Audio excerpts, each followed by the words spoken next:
Сега имаме една тешка недела позади нас, затоа што се случаат неколку трагедии и не ни се верува некоја што може да се случи за една недела. Колку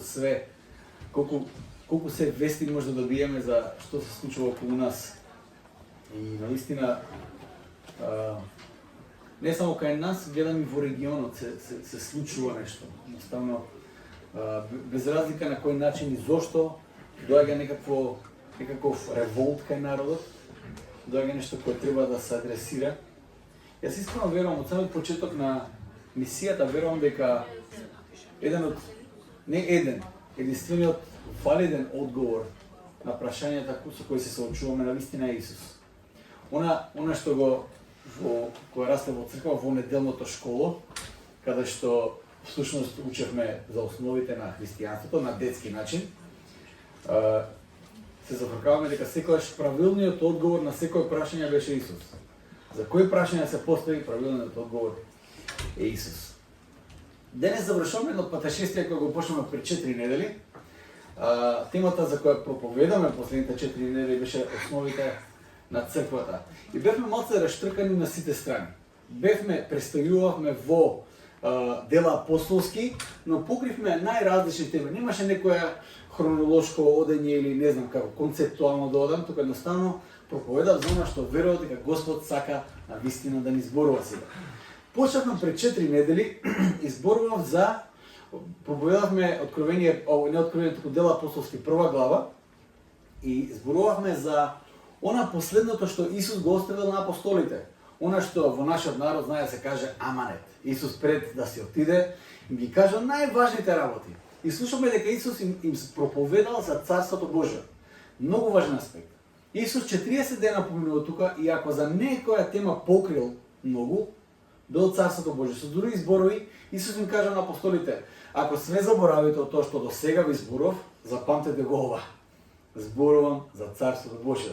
И тоа беше, зборувавме за 3 работи кои Исус ги прави во тие неколку стиха, во тие 11 стиха од 1 глава на дела апостолски, а тоа е дека Исус им дава откровение, а тоа откровението е Евангелието, радосната вест. Второ, им открива една важна работа која ќе се случи, а тоа е дека Духот ќе биде испратен во црквата, наследството на таткото, и тоа вториот концепт го нарековме метаноја, без која ние не можеме воопшто ни да бидеме христијани. Значи ти може да беше симпатизер, да ти се свиѓа во последно време, има една мода помеѓу интелектуалци каде што им појавуваат сентиментални чувства за христијанските, за западните вредности кои доаѓаат од јудео-христијанската позадина. И стануваат христијани затоа што им се допаѓаат вредностите. Но без метаноја, без тој допир од Светиот Дух, ние не може да бидеме христијани. Затоа што Светиот Дух е печатот за тоа дека сме Христови следбеници, дека сме Божи деца. Така да второто нешто кој Исус им го остави беше метаноја, дека Светиот Дух ќе се спушти врз нив и она што тој го проповеда, блаженствата, она проповедта на гората, кој треба да бидеме ние. Конечно, човештвото ќе има силата да го живее тоа што го проповеда. И третата работа која Исус им остава за црквата, тоа е послание. Послание. Црквата не смее тоа да го пораката што имаме за Евангелието да се присвои, да каже ова е наша, колку ни е убаво, како што Петар почувствувал на гората на преобразувањето. Леле што ни е убаво тука. Да направиме 3 шатори, тука си останеме. Што ни треба светот? Ништо не ни треба. Исус ги праќа, како што Фани прочита за време на славењето, Матеј, последните 2-3 стиха, а тоа е одете по цел свет и од сите народи правете мои ученици. По цел свет. Значи, откровение, метаноја и послание. Втората недела не зборуваше Славко и темата на која Славко зборуваше беше христијанскиот карактер. Всушност, едно од најлошите антиреклами за црквата, знаете ли кој е? Лошиот христијанин. Лошиот христијанин е една од најголемите антиреклами за црквата. И знаете ли што? Секојаш лошиот христијанин е посочен за каква е црквата. Обично кога имаме дебати за христијанство, за како да кажам, за будизам, за ислам, за не знам, за сите тие други светогледи, знаете што се случува? Во тие светогледи, например, некој атеист кој застапува атеизам, ќе го каже ќе го земе најдобриот пример од атеистите и каже види кои сме ние, а од друга страна го зема најлошиот пример од христијаните и вика види кои сте вие. Нормално тоа не е фер дебата, затоа што еднаш еден паметен човек на една дебата тука во Скопје му го посочи тоа на оној што поставуваше прашање, вика не е фер таа дебата. Значи ако го земе пример, треба да го земе најдобриот пример од атеистите, ама и од христијаните, па да видиме кој е подобар, нели? Да се надпробуваме како што треба. Со други зборови, христијанскиот карактер е многу поважен од колку што вие мислите. Христијанскиот карактер бил првото нешто кое било нападнато на самиот почеток на црквата. А тоа било преку кривото учење на агностицизмот, кој кажува, ако си веруваш во срцето, што прави телото, не е ни важно. Ти со телото можеш да правиш што сакаш. Не е важно. И онака ќе умре. Не е важно. Тоа бил гностицизмот. Христијанскиот карактер бил многу важен до толку што апостол Павле го проповеда тој концепт на плодот на духот. Дека ако навистина ние сме христијани, ако навистина сме Христови следбеници, ако навистина Светиот Дух пребива во нас, тогаш ние заедно со Светиот Дух, тој Светиот Дух заедно со нас го расте она што тој го нарекува плодот на духот. Плодот на духот не е некое само знаење кое треба да го спознаеме, туку е плод кој се пројавува во нашиот карактер. И веќе во последната проповед, во минатата проповед зборував за еден интересен концепт каде што црквата покажува на кој начин црквата растела. А тоа е дека црквата расте во стравот од Господа и утехата на духот. Колку интересно нешто. На едно место се наоѓа и стравот од Господа и утехата на духот. На едно те исто место. Вистината е дека црквата може да расте само тогаш кога се изградува во страхопочит кон Господ и кога расте во утехата на духот. Евангелистот Лука не пропушта да ми ја долови сршта на животот на црквата. Тоа е сршта на животот на црквата. Стравот од Господа и утехата во духот е темелот врз кој црквата го живее животот со Господ секојдневно. Дали растеш во страхопочит кон Господа? Или Господ го гледаш како твој другарче само од време на време да му дојдеш кога имаш проблеми? Дали растеш во таа страхопочит? Исус вели не плаши се од оној кој може да го уништи телото. Плаши се од оној кој ја има власт на твојата душа. Тоа е страхопочит. Страхопочит од Господа. Но во исто време, тука е утехата од духот, знаејќи дека преку жртвата Христова Господ има милост за секој еден од нас тогаш кога ќе се покаеме. И двата аспекти се потребни за црквата вистински да расте.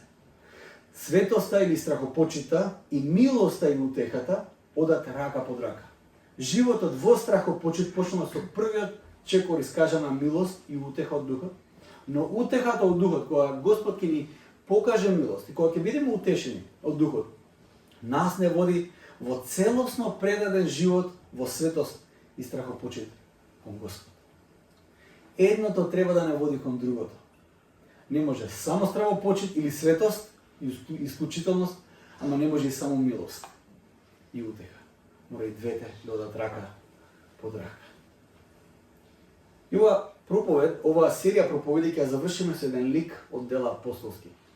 Кога зборуваме за познати фаци од Дела апостолски, обично можеби ќе ни текне на апостол Петар, кој е многу важен лик, кој се извинувам малце сум. Така сум, сега на средина на џидова. Ќе стои цело време не четите.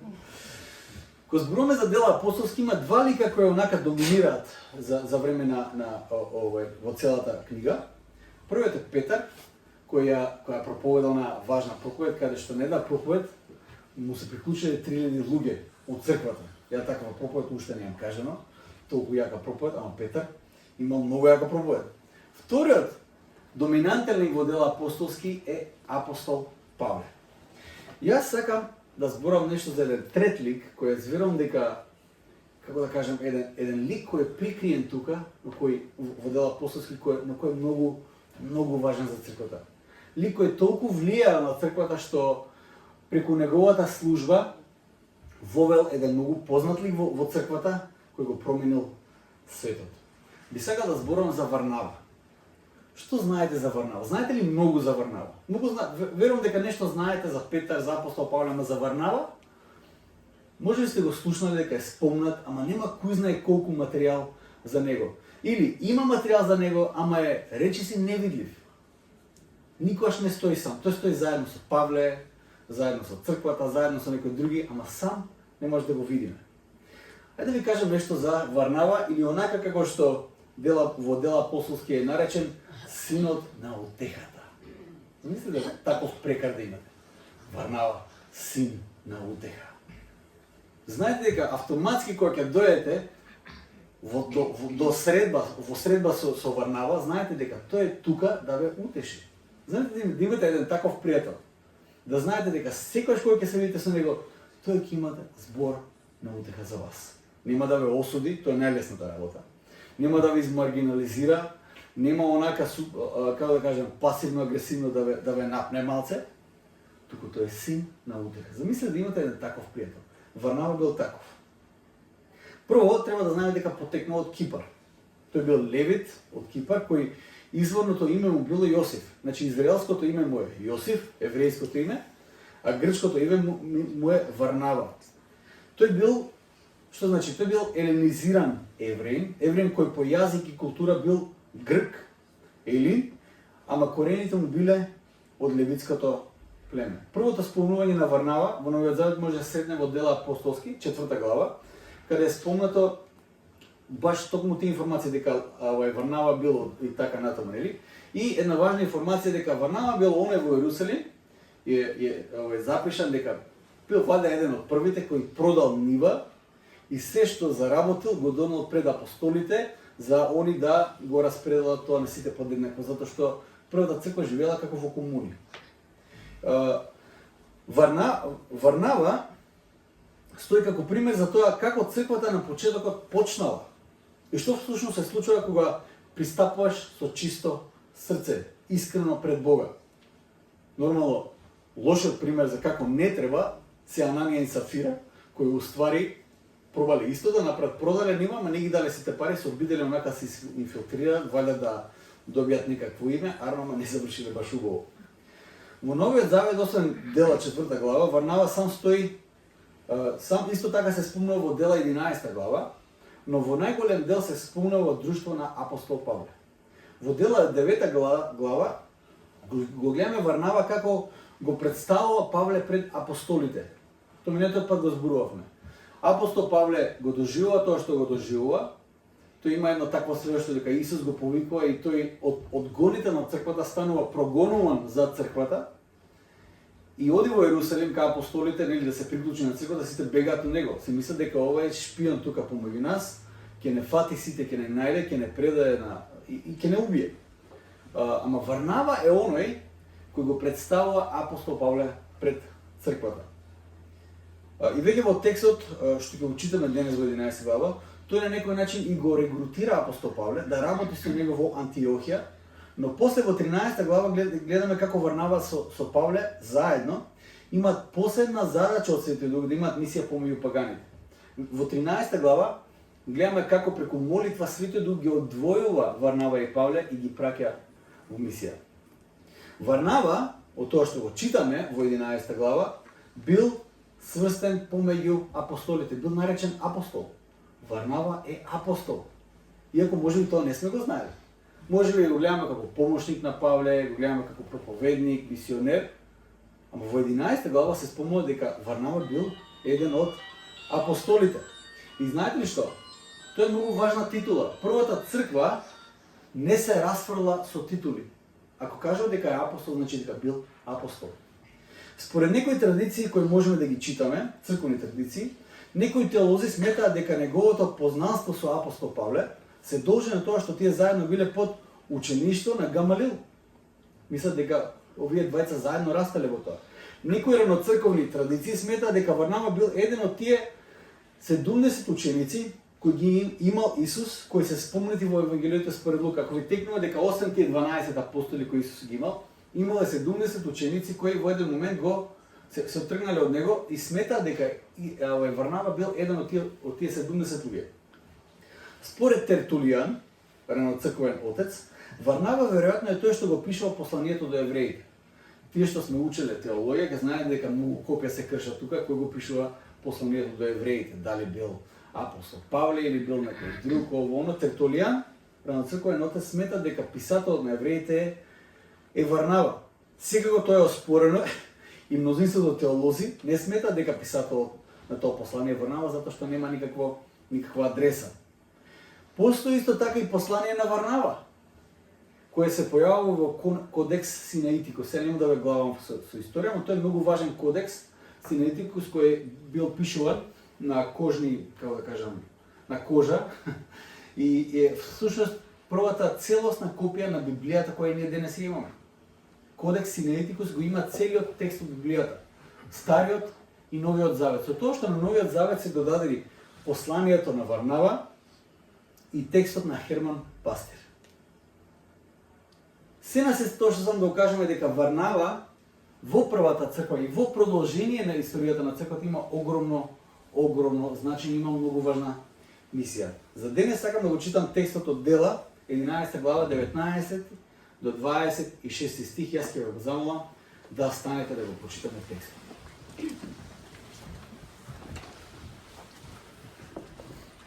Значи Дела 11, 19 до 26. Дали вака?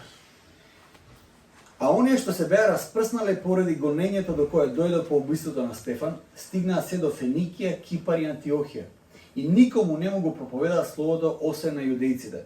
А некои од нив, кипрани и киринејци, што пристигнаа во Антиохија, почнаа да им проповедаат и на елините, навестувајќи го евангелието на Господ Исус. И раката Господова беше со нив. Та голем број луѓе поверуваа и се обратија кон Господ. Веста за тоа дојде до ушите на црквата Јерусалимска. И тогаш го испратија Варнава да оди во Антиохија. А тој кога пристигна ја виде благодата Господова, се зарадува и ги бодреше сите да пребиваат во Господ со непоколебливо срце. Тој беше добар човек и исполнен со Дух Свети и вера. И значително мноштво луѓе се припои кон Господ. Потоа Варнава тргна за Тарс да го бара Савле. И кога го најде, го доведе во Антиохија и цела година тие се собираа во црквата и поучуваа големо мноштво луѓе. Во Антиохија за прв пат ги нарекоа учениците христијани. Амин. Може да се направи. Еве уште еден историски податок. Каде црквата прв пат беше наречена христијани во Антиохија. Од овој текст, тоа што можам да го видиме дека како што почнува текстот од 19 стих, пишува дека времето во кое се појавува Варнава, времето во кое Варнава е пратен, беше време на прогонство. Варнава, често пати, се зборам за ликот на Варнава низ историјата на црквата, често пати ќе се појави тогаш кога е најпотребен. Во времето кога црквата беше прогонувана, кога на црквата и требаше некој да донесе утеха и водство, тогаш кога јасно може да се препознае кој е потребен на црквата, се препознава Варнава. Најчесто тие луѓе се тивки славители. Варнава нема да е гласен, нема да биде на подиум, нема кој знае што да прави. Тие се тивки славители, но тие се полни со Светиот Дух и вера. Тие се оние кои ги подигаат сите, ја подигаат црквата. Тие понекогаш знаат да бидат незабележливи околу нас и се појавуваат секогаш кога на црквата и треба утеха. Се прашав зошто во Антиохија не беше пратен некој друг, туку беше пратен Варнава. Може да има милион причини. Не тврдам која е причината. Но веројатно тие што отишле во Антиохија и кои се одселиле од Јерусалим и кои може би биле со некакви очекувања за Божјото царство, за доминантноста на Христовата порака, може би прогонството не го примиле баш најдобро. Но сепак некоја проповедале радосната вест. Пратен е Варнава да ја охрабри црквата, да види до кај работава. Во 22 стих веќе Варнава може да се препознае по тоа што црквата лесно може да се подпре на него и има доверба во него. Варнава е некој во кој во црквата уживал огромна доверба. До толку голема доверба што тој бил во можност да го представи Савле, гонителот на црквата, пред апостолите. Тоест, Варнава бил гарантот дека Савле, уствари Павле, кој подоцна ќе стане апостол. Варнава е гарантот. Не било проповедањето на Павле, не било сведоштвото на било кој друг од било каде, било сведоштвото на Варнава. Варнава е гарантот за Павле. Довербата е во него. Постојаноста и стабилноста на Варнава ни доаѓа како нешто кое го земаме понекогаш здраво за готово. Често пати во црквата има луѓе кои се постојани, на кои секогаш може да рачунаме, на секогаш може да сметаме, и луѓе на кои секогаш може да се подпреме, и често пати тие луѓе знаеме да ги земеме здраво за готово. Варнава може да се најде на места каде работите се одвиваат без пречки. И некако се навикнуваме на плодовите кои доаѓаат од тој лик. Можеме лесно да се навикнеме на кога работите функционираат. Јас се сеќавам кога земавме првата црквена кола во 2009 беше во Струмица, земавме кола од Холандија, јас ја возев и колата беше прекрасна, беше Peugeot со многу копчиња, тиако француските коли имаат премногу копчиња. Моторче за тој прозор, за сите прозори имаше, за што ли се немаше моторчиња и копчиња. И се беше прекрасно, викам, леле колку убаво и колата ми, онака ми умиле колата, се додека не откаже едно копче. Кога откаже копчето, почна да ме нервира. Почна колата веќе да ме нервира. Сам да кажам, многу лесно ќе се навикнеш на нешто што функционира. Кога ќе престане да работи, сваќаш колку ти го олеснувало животот. Ја мислам дека Варнава понекогаш во црквата е едно такво копче. Разбирате ли, систем кој функционира, нешто на кој може да се подпрете и ние се навикнуваме толку многу на таа личност, што почнуваме да го земеме тоа здраво за готово. Се додека не откаже нешто. Сваќаме колку бил важен тој сегмент од црквата, таа личност во црквата. Секогаш во доменот на службата на Варнава имаме очекување дека се ќе се одвива како што треба. Не очекуваме да тренат работите на лошо. И немаме сомнеш дека работите, без разлика на тоа какви пречки ќе се зададат, ќе завршат со добар крај. Имаме очекување ние многу од Варнава, често пати. Имаме такви луѓе, мислам дека можеби и знаете такви луѓе во вашиот живот. Кој да е тоа? Настојно можеби Бог сега ви покажува некој луѓе во вашиот живот.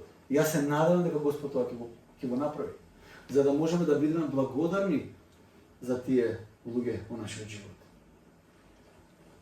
Имаме доверба во способноста да пресуди Варнава правилно и затоа на тие луѓе им доверуваме многу. Од тоа што јас го читам во библискиот текст, ќе видиме понатаму, ќе забележиме колку многу му било доверено на Варнава. Не сте ни свесни. Не сте ни свесни дека веројатно повеќе од пола од Новиот Завет биле пишувани од луѓе кои Варнава ги менторирал. Повеќе од пола од Новиот Завет пишувани од луѓе кои биле менторирани, биле згрижени од Варнава. И крајот на овој текст, 23 и 24 стих, кога Варнава се појавува таму,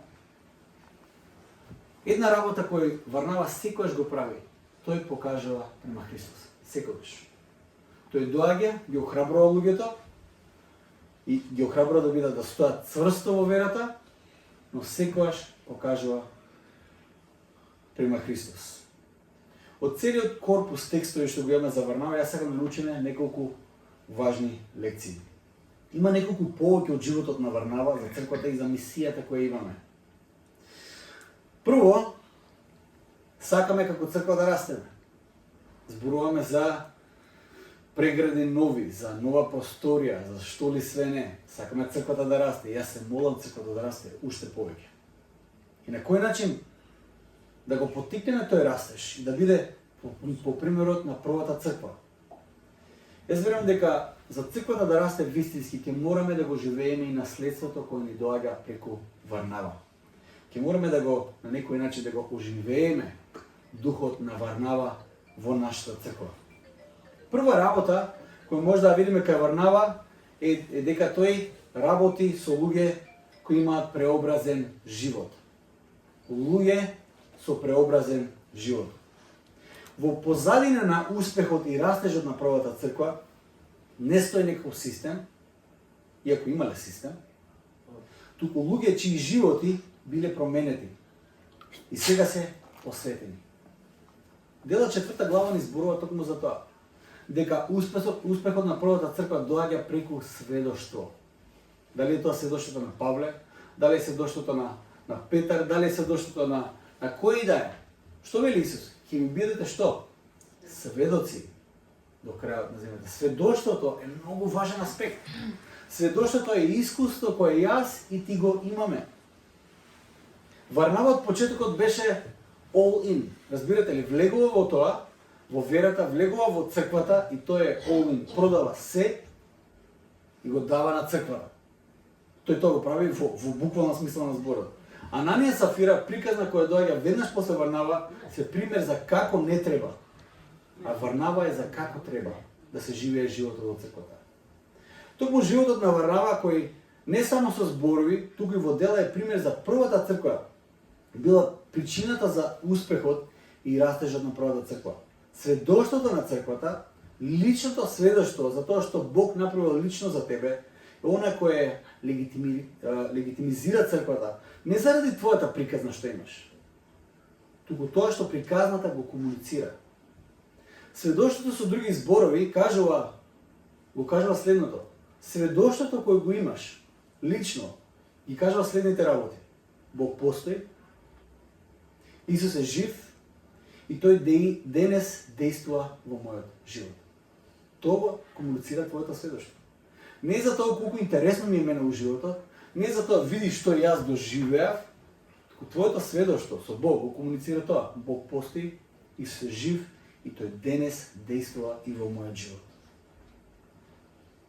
Сечија сведоштво, сечија приказно со Бог, треба да го покажува токму тоа. За да го представи Павле на црквата во Ерусалим и да го прифатат Павле, Варнава го користи сведоштвото на Павле. И кажа на црквата, тоа му се случи на човекот. Тоа е неговото сведоштво. Променетиот живот на апостол Павле бил доказ за тоа дека оно што го проповеда е вистина.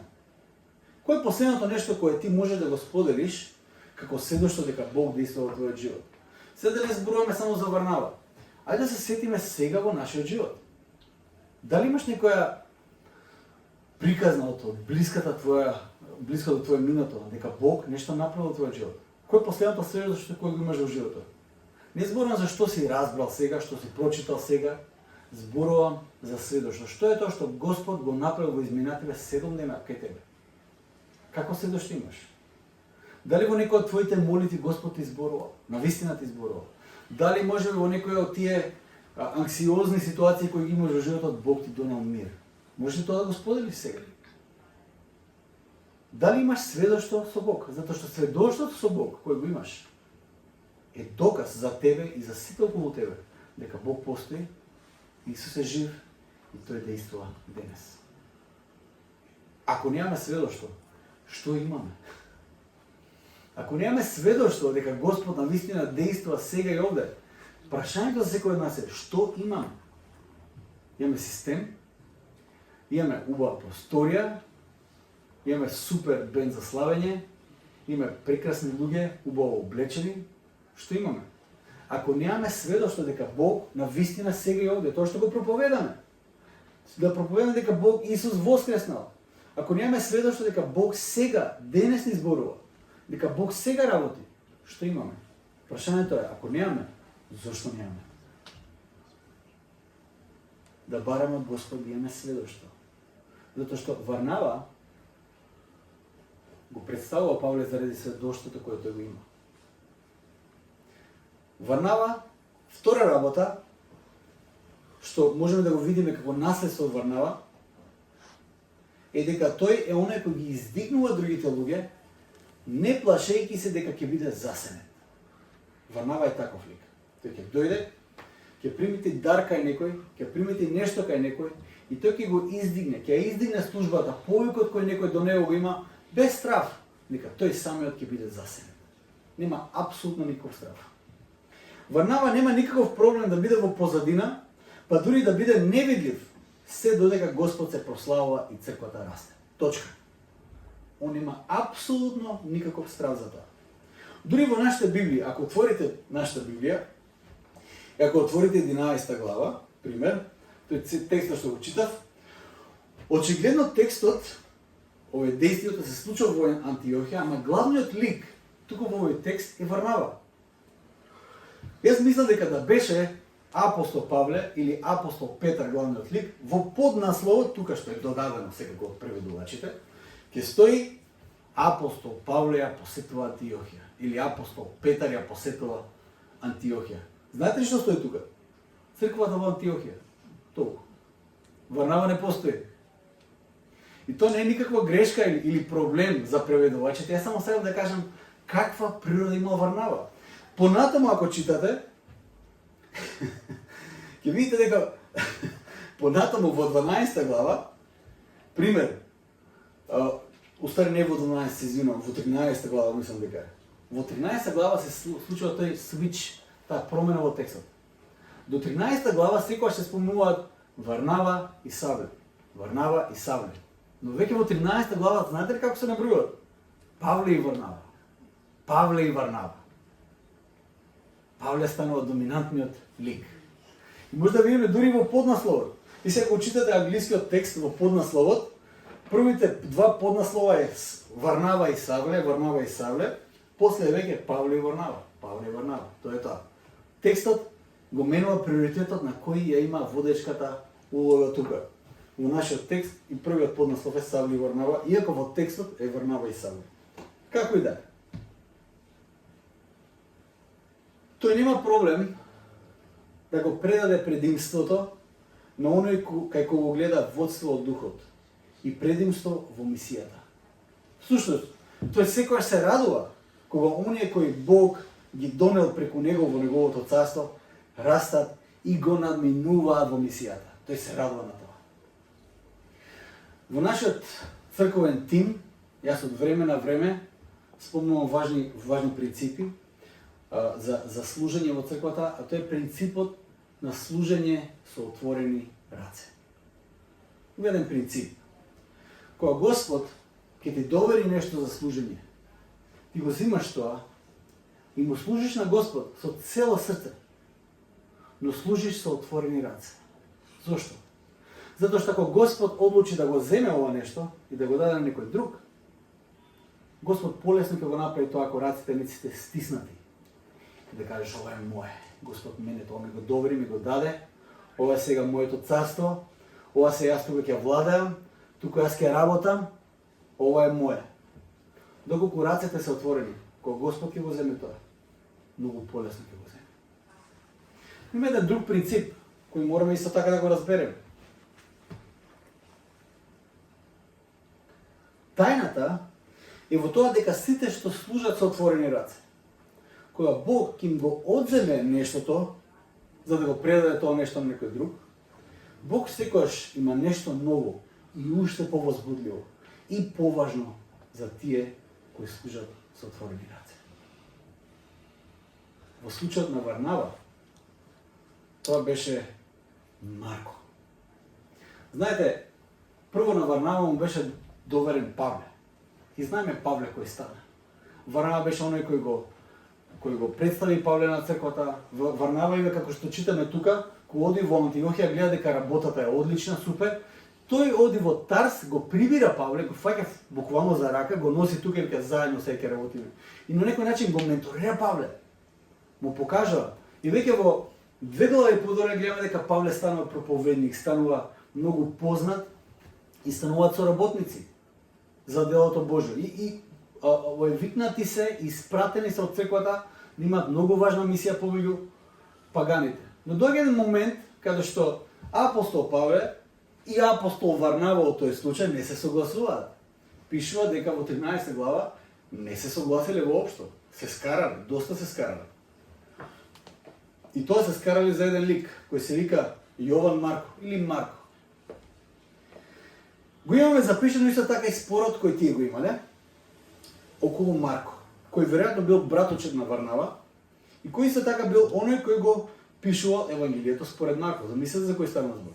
Оној кој го пишува Евангелието според Марко. Тоа бил лик за кој апостол Павле на почетокот нема баш нерви и трпение. Апостол Павле, ако сте го имале за проповедник, бил супер, ама ако сте го имале за приятел, бил малце и тежок приятел, затоа што он бил малце онака фарисејски настроен, црно-бел, и отприлика така. Одат заедно со Варнава и Марко на мисија, Марко си оди порано, Павле вика толку. За тебе више нема мисија, нема да доаѓаш со нас. И затоа апостол Павле нема трпение, нема нерви да го трпи. За кого Варнава гледа нешто посебно, нешто вредно. Некаде во периодот кога апостол Павле го опишува посланието на Колосијаните, во 4 глава, Павле го спомнува Марко, по тој, значи, после инцидентот, после години од која се раздвоиле во мисијата, апостол Павле го зима сила и оди на тоа патување, Варнава го зима Марко и одат на Кипар и таму служат. Во Колосијаните 4 глава, апостол Павле го спомнува Марко како братучет на Варнава, за кога самиот Павле, кој немаше трпение за него, нели?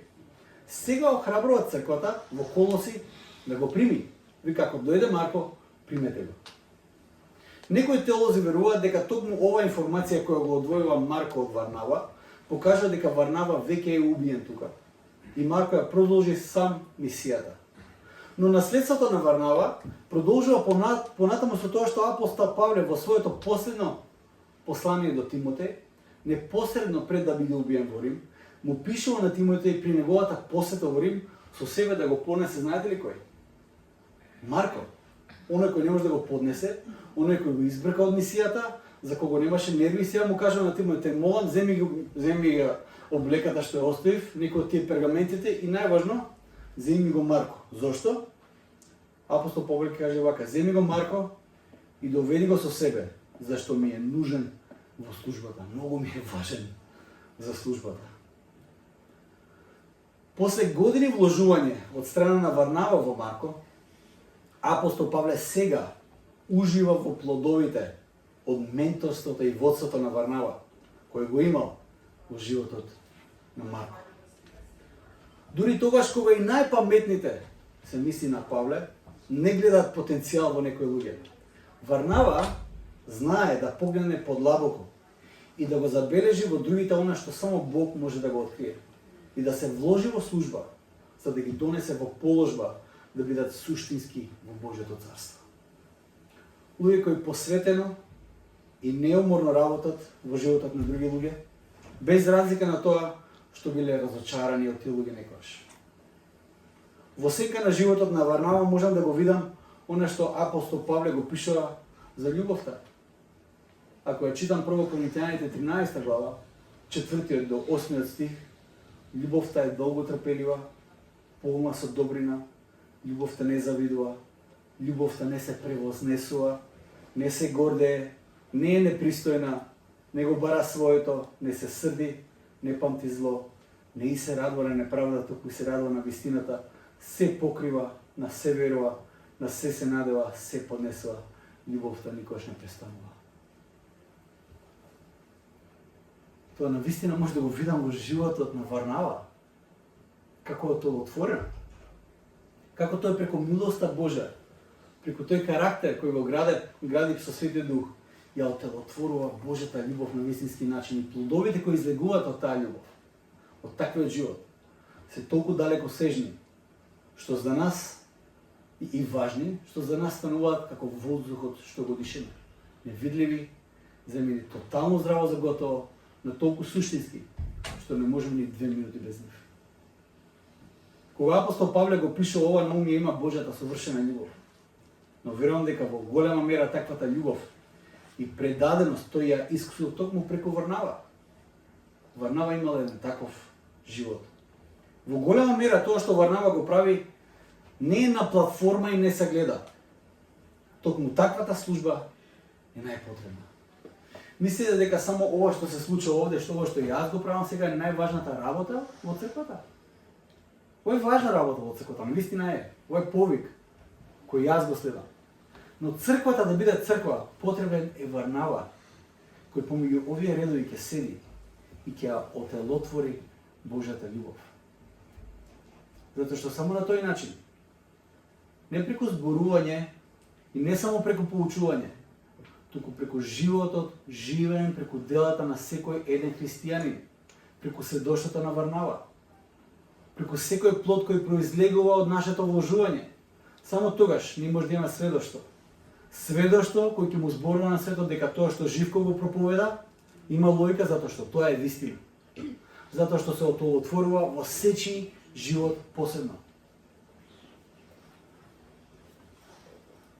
Има многу евангелизатори на телевизија, многу евангелизатори на секаде што проповедаме. Ние може да правиме, знаете што? Може да правиме еден куп јавни настани. Еден куп јавни настани. Након животот на христијанинот не е доказот, не е сведоштво за тоа што го проповедаме. Џабе зборуваме. Што и да направиме? Џабе зборуваме. Плодот на духот е она што ја прави нашата порка легитимна. Животот на Варнава помеѓу овие редови, плодовите кои ќе излезат од тој живот, се најсилното сведоштво и нешто против кое светот нема аргумент. Нема аргумент. Тој црквата го зборува. Вика, поднесувајте, молете се за властите, не враќате за зло, живеете го животот за праведно за другите, дури да ве досадуваат, да го прослават Бога за вашите добри дела. Дури тогаш кога ќе ве осудат, ќе ве каменуваат, ќе ве отфрлат, но сепак вашите добри дела ќе биде она кој на крајот на денот ќе го прослават Бога. Вашиот живот, животот на Варнава, наследството на Варнава, кој секој еден од нас треба да го расте. Ја мислам дека искрено во животот најлесно ќе ве да среднете Павловци и Петровци, има на секаде. На секој ќе ожи има. Но Варнава е посебен благослов. Тоа јас го мислам. Јас ова лето мислам дека многу пати ги спомнавме веќе во проповед. Си кажеш добро Живко, кој да кој знае што доживело тие луѓе. Кога бевме во Вермонт со Фани сега, кај тие мисионерите кои беа во 90-тите во Струмица, кај Даниел и Шени. Мислам дека секогаш кога ќе помислам на Варнава, ми доаѓаат они на памет. Такви кротки по дух, покротки луѓе немам средната во живот. Понекогаш толку се кротки и тивки што мислиш дека и не се баш појма не, можеби не се свесни за целата состојба околу нив што се случува. Посвесни луѓе за состојбата што се случува не су средна во живот, да бидам искрен. Луѓе кои имале неверојатна мисија, чии плодови и денес ги гледаме околу нас. Она што го оставиле во Струмичко во 90-тиве. Се уште раѓа плодови. Секоја посета која имаме со Фани таму, кај нив го гледаме тој дух на Варнава, кој тие неуморно работат, без грижа, без страх, дека можеби ќе бидат засенети од некој, дека можеби ќе бидат отворени да научат нешто од некој. Од помлад, например, Даниел ќе ме праша што мислиш за таа работа. Даниел, кој е постар од мене, кој е пастор веќе кој знае колку години, кој каква мисија има, мене ме прашува. Живко, кој само што почнал со мисија. Е таквиот дух. Неверојатно сведоштво. Јас се надам дека како и Варнава, секој еден од нас, животот ќе го живее она што го нарекуваме цело време, го проповедаме цело време, пред толпата од еден. Не ми е важно кој што мисли за мене, не ми е важно како ме перцепираат, не ми е важно дали ќе добиам титули, дали ќе добиам признанија, дали ќе добиам аплаус од некој, дали ќе ме забележат, дали кажат види ова што кажа, браво за него, види го кај. Туку животот ќе го живеам како Варнава, пред толпа од еден. Без разлика дали некој кој јас сум го поставил, јас сум му го покажал патот, сега расте и ме засенува во сите аспекти. Зашто Варнава, зборовите и животот на Варнава го комуницираат оно што и Јован Крстител го кажа. Тој да расте, а јас да се смалувам. Прашање за секој од нас. Дали тоа наследство на Варнава можам да го видам во мојот живот? Дали тој дух на Варнава ме охрабрува или ме вознемирува? Дали сакам тоа наследство на Варнава да биде и моје наследство? Дали сакам да бидам наречен син или ќерка на утехата? или син и керка на немирот? Дали си син и дали си керка на утехата? Дали тоа го молиме? Дали тоа го растеме во нас? Дали дозволуваме духот да не води во овој правец? И да бидеме вистинско сведоштво за Бог дека постои, дека Исус е жив и дека действува денес. Тоа се случува само преку твоето отворено евангелие, кој луѓето не може да го порекнат. Може да аргументираат за некои дебати, но твојот живот може да стане евангелие, сведоштво кој не може да биде порекнато. Некои живееме наследството на Варнава како црква. И само тогаш, и на тој начин, наследството на црквата ќе расте, црквата ќе расте и ќе видиме Божјата слава овде помеѓу нас. Ајде се молиме за крај. Татко наш небесен, може да станеме. Татко наш небесен, ти благодариме за тоа што Боже, ти ни зборуваш толку силно. Ти ни зборуваш толку силно преку Варнава. Ти ни зборуваш толку силно преку твојот збор. Ти ни зборуваш толку силно, Господи, за што е она во кое ти нас не повикуваш. Фала ти, Господи Боже мој, за тоа што твојот слуга, преку кој толку многу си направил, Господи Боже мој, си оставил траги да видиме колку бил важен во Твоето царство и да го следиме неговиот пример. Татко мој небесен, јас те молам да, Господи, ти го растеш тој дух во секој еден од нас, да го растеш тоа наследство, таа желба да бидеме послични, да го следиме неговиот пример. И, Господи, те молиме, Боже мој, да го живееме нашиот живот целосно предадени на Тебе, Господи. Да бидеме all-in во секој аспект. Да, Господи, гледаме на Тебе како нашата најголема награда, како единствена награда, која е достојна за сиот наш труд, нашата посветеност, нашите молитви, нашето проповедање за нашиот живот. Се молиме, Господи Боже мој, нека Ти да никогаш не ни излезеш од фокус. Што и да поминуваме, Господи Боже мој, не се ни споредува со тоа кој си Ти и иднината и надежта во која Ти не повикуваш. Благослови, Господи, прослави се преку се што правиме, преку се што сме. Амен.